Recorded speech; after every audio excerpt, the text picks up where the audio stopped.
Hi, my name is Catherine Went with Syscon, and thanks for taking a moment of your time. Today I wanted to talk with you about laptop cameras.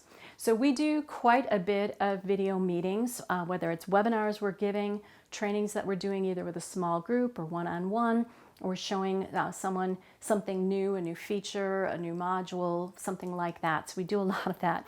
And it's kind of amazing the number of people that we can pretty quickly see they've got Post-it notes taped over their camera.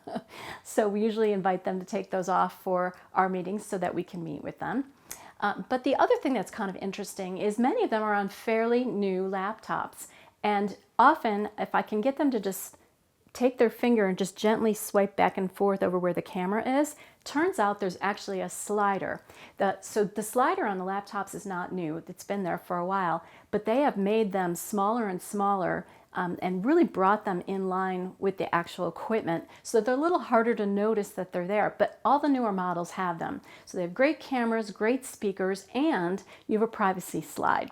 So the next time you are on your computer, if you're using a Post-it note or you don't think you have a slider and it's fairly recent, go ahead and just slide your finger back and forth, and you may find that you already have one built in.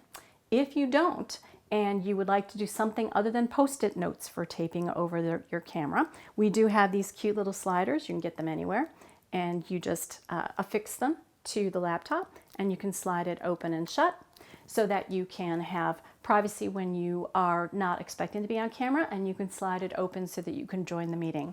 We do find that people have better participation, retention, and are more engaged in these meetings when they're on camera and the other participants are on camera as well. And we really appreciate that when we're doing trainings too.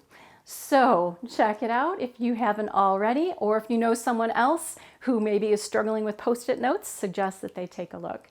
Thanks for your time and have a great rest of your week.